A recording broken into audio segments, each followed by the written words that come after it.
इधर सपा के राष्ट्रीय अध्यक्ष अखिलेश यादव ने भाजपा सरकार पर निशाना साधा है। अखिलेश ने कहा कि भाजपा हमारे कामों को अपना बताने के काम कर रही है। इस बार का चुनाव सत्ता पक्ष के खिलाफ ही होगा। 4.5 साल दूसरों का काम अपने काम में गुजार दिया। इस बार सत्ता पक्ष के खिलाफ मतदान होने जा रहा है, क्योंकि भारतीय जनता पार्टी ने बहुत सारे वादे किए थे। भारतीय जनता पार्टी का जो कल्याण संकल्प पत्र था, उसको तो इन्होंने कूड़ेदान में फेंक दिया। इनके पहले ही दिन कहा कि हम किसान की आय दोगुनी कर देंगे। हम जानना चाहते हैं, ये उत्तर प्रदेश का किसान जानना चाहता है कि उनकी आय कब दोगुनी होगी। नौजवानों को नौकरी और रोजगार 70 लाख देने की बात की थी। आज सरकार बताए कि कितने नौजवानों को नौकरी दी है। 4.5 वर्ष पूरे होने पर आप देख रहे थे कि क्या विपक्ष और विपक्ष के नेता कह रहे हैं, और आज सरकार प्रेस कॉन्फ्रेंस भी करने जा रही है। अनुभव शुक्ला के पास चलते हैं। अनुभव, सरकार की तैयारी है कि वो अपनी उपलब्धियां बताए, और अभी भी मैंने दर्शकों को बताया अभी कि मुख्यमंत्री 10:30 बजे सुबह प्रेस कॉन्फ्रेंस करेंगे। इसके अलावा बहुत सारे सांसद, विधायक और बीजेपी के बड़े लीडर्स, केंद्रीय मंत्री अपने अपने क्षेत्रों में लोगों से बात करेंगे, प्रेस से बात करेंगे, और उनका बताने का प्रयास होगा कि उत्तर प्रदेश की योगी सरकार ने 4.5 वर्षों में क्या उपलब्धियां प्राप्त की हैं। अभी मैंने अखिलेश यादव की बात भी की, दर्शकों ने देखा कि उनका रिएक्शन क्या था 4.5 वर्षों पर। तो सत्ता पक्ष और विपक्ष दोनों 4.5 वर्ष पूरे होने पर सक्रिय हैं। सबसे महत्वपूर्ण घटनाक्रम जो आपकी नजर में आज होने वाले हैं और जिन पर नजर रखनी चाहिए लोगों को, वो क्या है अनुभव? देखिए, बिल्कुल 4.5 साल आज पूरे हो रहे हैं। 19 मार्च 2017 को इस सरकार का गठन हुआ था, और अब 4.5 साल पूरे, यानी 6 महीने बाद जो सरकार का कार्यकाल है वो खत्म होगा। और माना जा रहा है कि फरवरी में जो चुनाव है वो हो सकते हैं, यानी 5 महीने बचे हैं चुनाव के लिए। तो सरकार की कोशिश यही है कि ज़्यादा से ज़्यादा लोगों के बीच जाकर अपनी सरकार की क्या उपलब्धियां रहीं, क्या कुछ उन्होंने विकास के काम किए, इसे बताया जाए। और इसीलिए आज का ये दिन चुना गया है जब सरकार के 4.5 साल पूरे हो रहे हैं। पूरे प्रदेश में एक वृहद कार्यक्रम शुरू किया जा रहा है। खुद मुख्यमंत्री योगी आदित्यनाथ 10:30 बजे लोक भवन में प्रेस कॉन्फ्रेंस करेंगे। सरकार का क्या रिपोर्ट कार्ड रहा, 4.5 साल में कैसे यूपी को डेवलप किया, इन सारी चीज़ों को बताएंगे। लेकिन तमाम जो मंत्री हैं, कैबिनेट मंत्री हैं, राज्य मंत्री हैं, स्वतंत्र प्रभार के मंत्री हैं, सांसद हैं, विधायक हैं, उनकी भी ड्यूटी लगाई गई। वो भी अपने अपने क्षेत्रों में जा रहे हैं और वो भी प्रेस कॉन्फ्रेंस कर इसकी जानकारी देंगे। हम आपको अगर तस्वीर दिखाएं राजेंद्र, हम ये विक्रमादित्य मार्ग जो है उसके बगल में बिल्कुल 5 KD के आसपास का जो इलाका है, जो विक्रमादित्य मार्ग कहलाता है, हम वहाँ पर मौजूद हैं, जहाँ पर मिनिस्टर्स रहते हैं, सरकार के मंत्री रहते हैं। जी। हम सुबह ही कई मंत्रियों के आवास पर गए तो पता ये चला कि वो तो कल ही पहुँच गए हैं, क्योंकि उनको आज अपने क्षेत्र में जाकर प्रेस कॉन्फ्रेंस करनी है।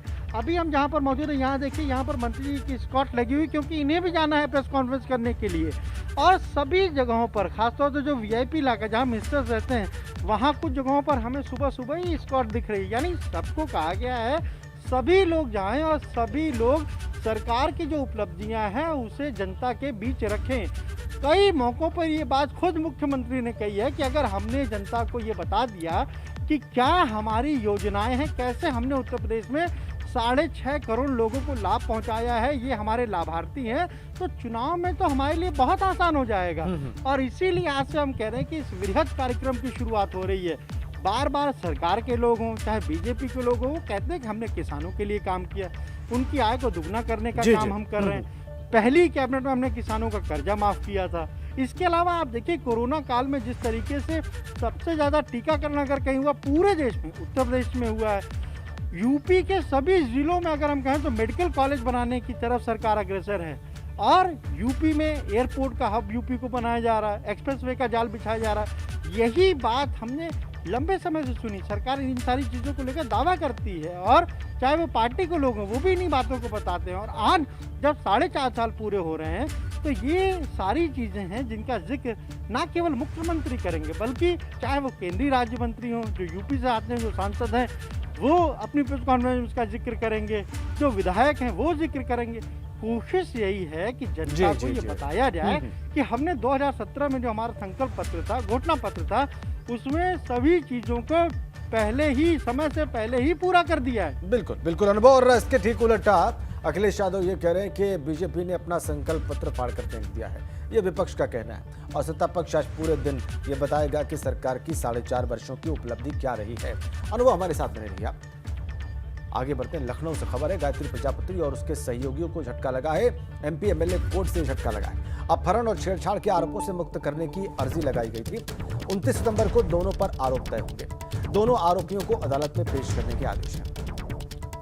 झटका लगाए गायत्री प्रजापति और सहयोगी को एमपी एमएलए कोर्ट से झटका लगा है। दोनों आरोपियों को अदालत में पेश करने के आदेश दिए गए हैं।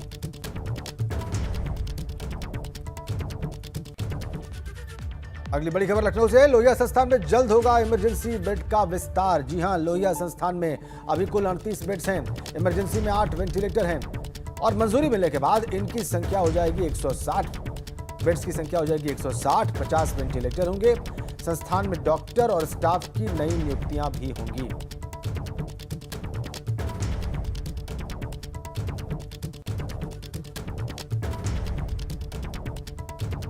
तो संस्थान में डॉक्टर और स्टाफ की नई नियुक्तियां की जाएंगी। बेड्स की संख्या भी बढ़ाई जाएगी। लोहिया संस्थान में बहुत जल्द इमरजेंसी बेड्स का विस्तार होगा। बेड्स की संख्या को बढ़ाया जाएगा। अभी 38 बेड हैं, 8 वेंटिलेटर।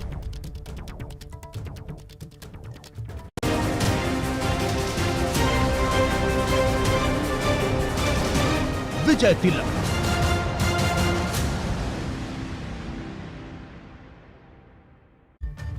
एक बड़ी खबर, आज वाराणसी पहुंचेगी कांग्रेस की मैनिफेस्टो कमेटी। जी हां, बीजेपी के गढ़ में आज कांग्रेस का मंथन होगा। शहर दक्षिण विधानसभा में कांग्रेस की पहली बैठक होगी। जनता से पूछकर घोषणा पत्र तैयार किया जाएगा। सलमान खुर्शीद समेत कई कांग्रेसी नेता इसमें शामिल होंगे। तो बीजेपी के गढ़ में आज कांग्रेस का मंथन होगा। शहर दक्षिण विधानसभा में कांग्रेस की पहली बैठक होगी मैनिफेस्टो कमेटी की। और कहना है कांग्रेस का कि जनता से पूछकर घोषणा पत्र तैयार किया जाएगा। वाराणसी चलते हैं सीधा नीतीश पांडे के पास। इस वक्त वहां से सीधा कनेक्ट हैं। नीतीश, ये जो बैठक होने वाली है मैनिफेस्टो कमेटी की, क्या है इसका प्रयोजन? वहां पर कैसे ये लोगों से उनकी राय लेंगे कि मैनिफेस्टो में क्या होना चाहिए कांग्रेस के? निश्चित तौर पे ये जो विधानसभा चुनी गई है राजेंद्र जी, वो खास है। वो खास इसलिए, पहले तैयारियां दिखा देता हूं। आप देखिए, ये पराड़कर भवन का हॉल है और यहाँ पर कार्यक्रम होगा। सुप्रिया सिन्हा जो राष्ट्रीय प्रवक्ता हैं वो होंगी। सलमान खुर्शीद जो कांग्रेस नेता है वो होंगे।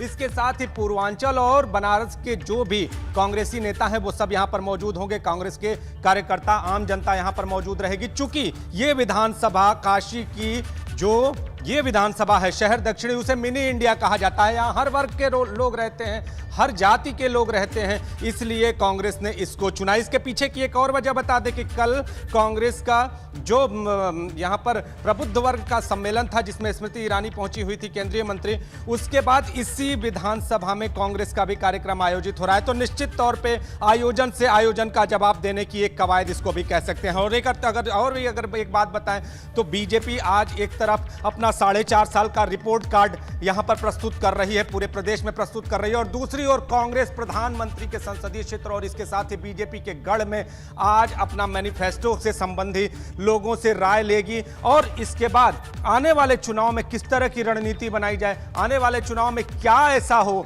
कि जिसे लेकर एक बार कांग्रेस विकास को मुद्दा बनाकर जमीन पर उतरे। और इतना ही नहीं, आने वाले चुनाव में विपक्ष और किस तरह से मजबूत हो, आने वाले चुनाव में बीजेपी को कैसे शिकस्त दी जाए, इन सारे विषयों पर आज यहां पर मंथन होगा। आज बीजेपी के गढ़ में कांग्रेस आम जनता से जुड़कर मंथन शुरू करेगी और मंथन के साथ आम जनता से ये राय भी लेगी कि आने वाले दिनों में किस तरह की रणनीति तैयार की जाए ताकि एक विजय का जो रथ है उसको आगे बढ़ाया जा सके। लेकिन अब यह देखना होगा कि क्या जनता और खासतौर पे शहर दक्षिणी और काशी की जनता कांग्रेस के इस रायशुमारी को स्वीकार करती है, अपनी कौन सी राय देती है जिसे कांग्रेस अपनी मैनिफेस्टो में शामिल करती है। राजेंद्र जी, बहुत बहुत धन्यवाद आपका नीतीश पांडे। तो ये कांग्रेस का एक बड़ा ही महत्वपूर्ण प्रयास कि वो बीजेपी के गढ़ में जनता की राय जाने कि उसके घोषणा पत्र में क्या होना चाहिए। आगे बढ़ते हैं, बड़ी खबर लखनऊ से। 2022 के चुनाव में पोलिंग बूथों पर वीवीपैट मशीन लगाई जाएगी। जी हां, वीवीपैट लगाने के लिए चुनाव आयोग ने तैयारी शुरू कर दी। 2017 विधानसभा चुनाव में सिर्फ 30 सीटों पर ही वीवीपैट मशीन लगी थी। लोकसभा चुनाव की सभी सीटों के पोलिंग बूथों पर वीवीपैट मशीन इस्तेमाल की गई थी और महाराष्ट्र सहित कई राज्यों से ईवीएम और वीवीपैट मशीन मंगाई जा रही है। महत्वपूर्ण अपडेट हम आपको कर रहे हैं इस वक्त। लोकसभा चुनाव के सभी पोलिंग बूथों पर वीवीपैट मशीन लगी थी, लेकिन 2017 विधानसभा चुनाव में ऐसा नहीं हुआ था।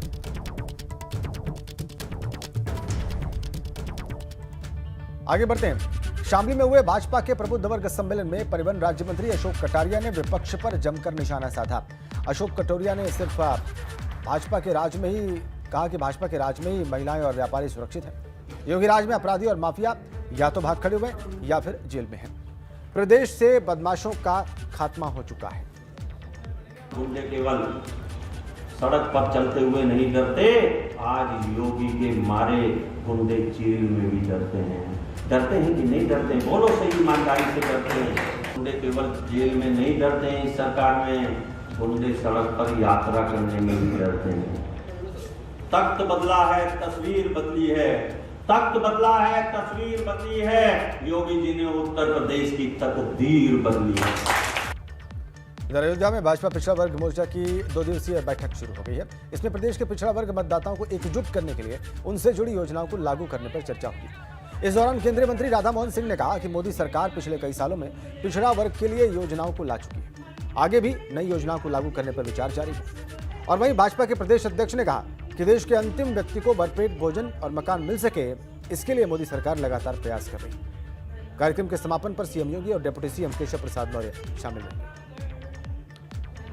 पूरा ओबीसी वर्ग का ही रहेगा और समाज के सभी वर्गों के कारण आदरणीय नरेंद्र मोदी के नेतृत्व से लोग स्वीकार करते हैं सबका साथ, सबका विकास, सबका विश्वास और सभी का प्रयास के आधार पर आदरणीय मोदी जी काम कर। ऐसा एक गरीब में पला हुआ और गरीबी का एहसास करने वाला वो व्यक्ति है और पूरी दुनिया के अंदर गरीबों की सेवा दिल से नहीं आत्मा से करते हैं और आत्मा से सेवा कर रहे हैं। चलिए इस खबर पर और ज्यादा जानकारी हासिल करते हैं। अयोध्या से जहां पर यह सम्मेलन हो रहा है, ऋषि गुप्ता हमारे सहयोगी वहां से सीधा कनेक्ट है। इसके अलावा लखनऊ से हमारे सहयोगी अनुभव शुक्ला लगातार हमारे साथ सीधा जुड़े हुए हैं। ऋषि के पास सबसे पहले चलते हैं। ऋषि, क्या हुआ इस सम्मेलन में, आगे क्या होगा? जी, आपको बता दें 2 दिवसीय सम्मेलन चला है। ओबीसी वोटरों को एकजुट करने के लिए योगी सरकार ने इस सम्मेलन का आयोजन किया है।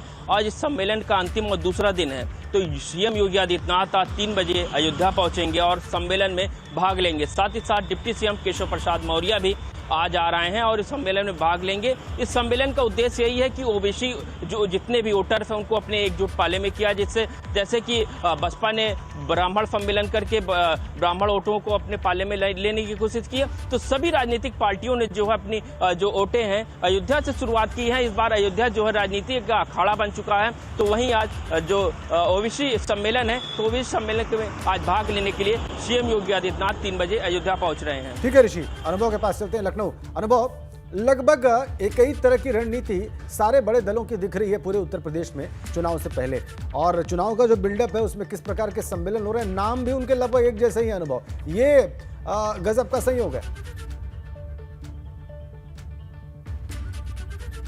देखिए, बिल्कुल, अब जब अगर असदुद्दीन ओवैसी भी अपने सम्मेलन की शुरुआत अयोध्या से करें, तो आप ये मानिए कि 2017 से 2022 के बीच बहुत कुछ बदला है उत्तर प्रदेश में। और बहुजन समाज पार्टी ने भी प्रबुद्ध वर्ग सम्मेलन शुरुआत कहाँ से की? अयोध्या से की। समाजवादी पार्टी का भी एक यात्रा कहाँ पहुंची? अयोध्या पहुंची। तो पहले सियासी दल अयोध्या से बहुत बचते थे, नाम नहीं लेना चाहते थे, पर अब 2022 में सबको लग रहा है कि अगर हमने अयोध्या को छोड़ दिया तो कोई ऐसा ना हो कि वोटर हमें छोड़ दे। इसीलिए सब अयोध्या जा रहे हैं, प्रभु श्री राम की शरण में जा रहे हैं। बीजेपी तो लगातार अयोध्या जाती रही, उसके नेता जाते रहे। हालांकि जब चुनावी वर्ष हो, ऐसे में अयोध्या में कार्य समिति करना, वो भी इसी ओबीसी मोर्चे की कार्य समिति करना, इसका एक मैसेज है। मैसेज क्या है? देखिए, उत्तर प्रदेश में सबसे ज़्यादा अगर कोई वोट बैंक है तो वो ओबीसी वोट बैंक है। 45 से 48% के आसपास ओबीसी वोटर है उत्तर प्रदेश में। और इसके साथ साथ अयोध्या यानी धार्मिक एजेंडे के साथ साथ हम जातिगत एजेंडा भी साधने की कोशिश है। और इसीलिए कल शुरुआत हुई इसकी, जब प्रदेश अध्यक्ष पहुंचे, यूपी प्रभारी राधामोहन सिंह पहुंचे। आज समापन हो रहा है तो खुद मुख्यमंत्री जा रहे हैं, उप मुख्यमंत्री जा रहे हैं, दोपहर बाद मुख्यमंत्री पहुंच जाएंगे। तो बीजेपी का बिल्कुल क्लियर मैसेज है, साफ एजेंडा है कि हम अयोध्या को भी साथ लेकर चलेंगे, ओबीसी को भी साथ लेकर चलेंगे, और जो आज मैसेज वहां से दिया जाएगा वो भी काफी महत्वपूर्ण हो जाएगा राज्य चुनाव से पहले। बिल्कुल ठीक कहा आपने, जो मैसेज यहां से जाएगा, मुख्यमंत्री जो कहेंगे, बीजेपी के बड़े लीडर्स इस मंच पर इस सम्मेलन के जो कुछ कहेंगे वो बहुत मायने रखेगा। बहुत बहुत धन्यवाद ऋषि और अनुभव, आपका तमाम जानकारियों के लिए। चलिए खबरों में आगे बढ़ते हैं। मुख्यमंत्री योगी आदित्यनाथ ने लखनऊ में भाजपा के प्रबुद्ध वर्ग सम्मेलन को संबोधित किया। इस दौरान उन्होंने विपक्ष पर जमकर प्रहार किए। सीएम योगी ने कहा कि हमारे पिछले 4.5 साल के कार्यकाल में एक भी दंगा नहीं हुआ है। इस दौरान उन्होंने इशारों में ही राहुल गांधी पर भी निशाना साधा। बहन बेटियों की इज्जत सुरक्षित नहीं थी। शासन की योजनाओं पे सरकार के संरक्षण में डकैतियां डाली जा रही थी और उत्तर प्रदेश की छवि ऐसी हो गई थी कि उत्तर प्रदेश का नौजवान कभी उत्तर प्रदेश के बाहर जाता था तो उसको लोग हेत इससे देखते थे। कुछ जनपद तो ऐसे हो गए थे कि वहां के नौजवान अगर कहीं उस जनपद का नाम ले लें तो होटल के लोग, होटल वाले कमरा नहीं देते थे, धर्मशाला वाले वहां उसको ठहरने नहीं देते थे। ये उत्तर प्रदेश की पहचान हो गई थी। लेकिन आज हमारी सरकार के 4.5 वर्ष पूरे हो रहे हैं और मैं कह सकता हूं 4.5 वर्ष के दौरान प्रदेश के अंदर एक भी दंगा नहीं हुआ है। उत्तर प्रदेश ने उनकी पूरी खानदान को प्रधानमंत्री पद तक पहुंचाया, लेकिन उत्तर प्रदेश के बाहर जाएंगे कहेंगे उत्तर प्रदेश के लोग तो बहुत खराब हैं। और यही स्थिति जब हिंदुस्तान के बाहर जाते हैं तो हिंदुस्तान के बारे में भी टिप्पणी करते हैं। उनको चाहिए उत्तर प्रदेश से सब कुछ, लेकिन उत्तर प्रदेश के लोगों की निंदा करना, उत्तर प्रदेश के लोगों को अपमानित करना, भारत के बाहर भारत के बारे में टिप्पणी करना,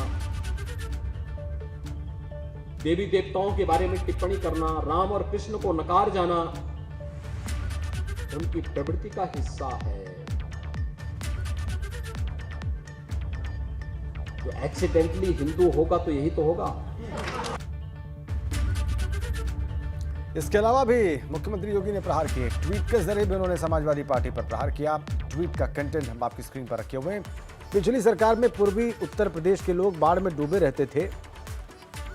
बच्चे और नागरिक इंसेफेलाइटिस और डेंगू की चपेट में आकर तड़पते थे। उस समय जिम्मेदार लोग सफाई में फिल्मी हस्तियों के नृत्य का आनंद लेने में व्यस्त रहते थे। ट्वीट करके समाजवादी पार्टी पर हमला मुख्यमंत्री का। बड़ी खबर है, लखनऊ के सांसद और केंद्रीय मंत्री कौशल किशोर की फेक आईडी बनाई गई है। फेक आईडी बनाकर लोगों से पैसे मांगे जा रहे हैं। कौशल किशोर ने अपने फेसबुक अकाउंट से पोस्ट किया है, मेरे नाम से कोई पैसे की मांग करता है तो उसे पैसे कतई न दें। यह बात फेसबुक पर पोस्ट करके कही है केंद्रीय मंत्री और लखनऊ के मोहनलालगंज से सांसद कौशल किशोर।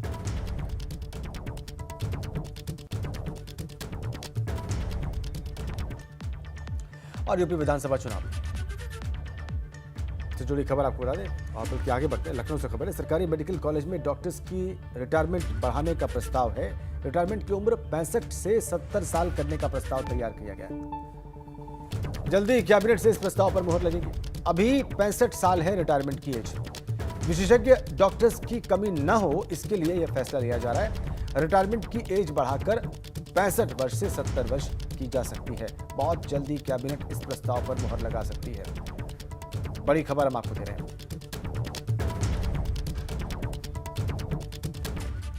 और यूपी सबसे ज्यादा राशन कार्ड को आधार नंबर से जोड़ने वाला राज्य बन गया है। प्रदेश में 99% से ज्यादा राशन कार्ड आधार से लिंक किए जा चुके हैं।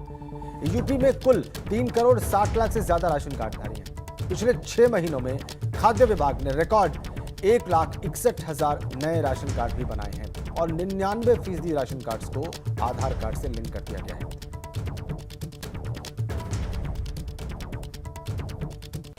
6 महीने में खाद्य विभाग ने रिकॉर्ड 1,61,000 नए राशन कार्ड बनाए हैं और 99% राशन कार्ड आधार से लिंक्ड हैं।